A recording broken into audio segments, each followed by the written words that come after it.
Assalamualaikum warahmatullahi wabarakatuh. Perkenalkan, nama saya Dinda Ramadhani dengan NIM 1903458 akan mempresentasikan eksperimen tentang interferometer Michelson dengan dosen pengampu yaitu Bapak Fahrul Razi, SPD MSI. Baiklah, langsung saja kita masuk ke yang pertama yaitu teori dasar. Interferometer Michelson merupakan seperangkat peralatan yang memanfaatkan gejala interferensi cahaya. Prinsip interferensi adalah kenyataan bahwa beda lintasan optik atau D akan membentuk suatu fringe oleh permukaan beam splitter atau pembagi berkas cahaya laser.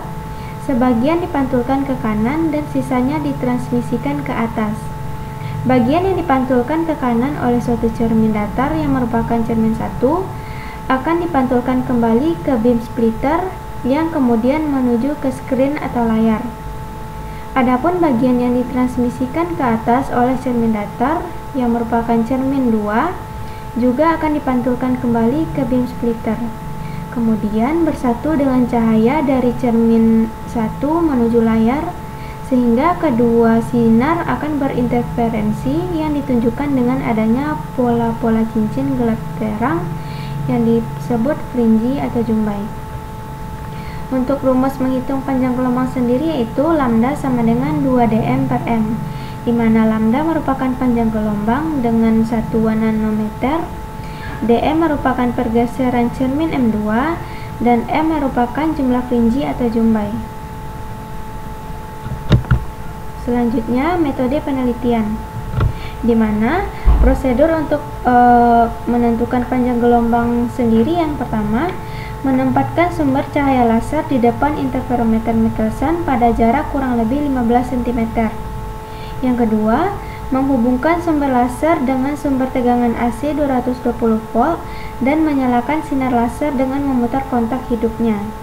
Yang ketiga, mengatur posisi beam splitter sedemikian rupa sehingga cermin M2 dan beam splitter sesumbu, terletak pada satu garis lurus, dan kemudian beam splitter diputar sehingga membentuk sudut 45 derajat dengan cermin M1 dan M2 akan dipantulkan dan ditransmisikan oleh beam splitter pada satu titik di layar. Yang keempat, jika seandainya sinar laser yang dipantulkan dan ditransmisikan oleh beam splitter tidak menyatu di layar, maka putar sekrup yang ada pada cermin tetap sehingga dua titik cahaya pada layar menjadi satu.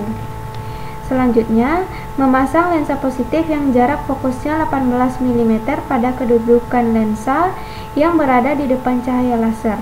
Kemudian, posisi lensa diatur sedemikian rupa sehingga didapatkan pola interferensi berbentuk lingkaran cahaya terang dan gelap yang merupakan fringe atau jumbai interferensi pada layar.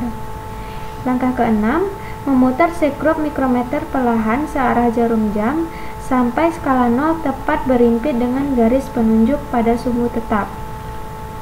Langkah selanjutnya, menentukan suatu posisi patokan pada salah satu jumbai pola interferensi yang sudah terbentuk pada layar.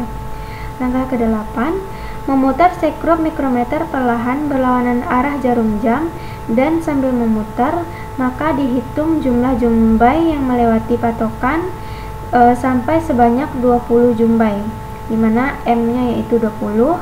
Kemudian pemutaran dihentikan dan dibaca pergeseran cermin M2 pada skala mikrometer. Pergeseran ini disimbolkan dengan dm.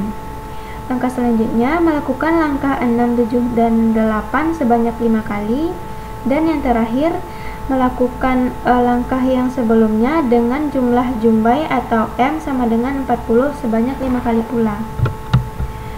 Untuk selanjutnya merupakan hasil di mana pada eksperimen ini dilakukan pada jumbai sebanyak 20 dan jumbai sebanyak 40, di mana pada jumbai 20 didapatkan panjang gelombangnya yaitu 0,675 mikrometer dengan skala kesalahan yaitu 3,84%. Untuk M sama dengan 40 didapatkan panjang gelombang yaitu 0,6375 mikrometer dengan persen kesalahan 1,92%. Untuk selanjutnya merupakan kesimpulan, di mana yang pertama, Proses terjadi interferensi cahaya pada alat interferometer Michelson adalah saat cahaya dari sumber sinar laser didatangkan pada beam splitter yang dapat membagi cahaya menjadi dua berkas. Sebagian dipantulkan ke kanan dan sisanya ditransmisikan ke atas. Bagian yang dipantulkan ke kanan oleh suatu cermin datar atau cermin 1 akan dipantulkan kembali ke beam splitter yang kemudian menuju ke screen atau layar. Adapun bagian yang ditransmisikan ke atas oleh cermin datar yaitu cermin 2 juga akan dipantulkan kembali ke beam splitter. Kemudian bersatu dengan cahaya dari cermin 1 menuju layar. Sehingga kedua sinar akan berinterferensi yang ditunjukkan dengan adanya pola-pola cincin gelap terang yang disebut dengan fringe atau jumbai. Yang kedua, panjang gelombang tidak memiliki hubungan dengan fringe atau jumbai. Hal ini dikarenakan oleh sinar yang digunakan selama eksperimen tidak diganti atau diubah, di mana pada eksperimen ini digunakan sinar merah yang panjang gelombangnya sebesar 650 nanometer. Di sini yang berhubungan yaitu pergeseran cermin M2 dengan jumlah fringe, di mana hubungan keduanya berbanding terbalik. Semakin besar pergeseran cermin M2, maka semakin sedikit jumlah fringe yang terbentuk. Yang ketiga, panjang gelombang cahaya laser dengan interferometer Michelson secara perhitungan untuk M sama dengan 20 adalah 675 nanometer dan untuk M sama dengan 40 adalah 637,5 nanometer. Baiklah, sekian presentasi dari saya. Terima kasih atas perhatian, mohon maaf atas segala kesalahan. Saya tutup presentasi ini dengan wassalamualaikum warahmatullahi wabarakatuh.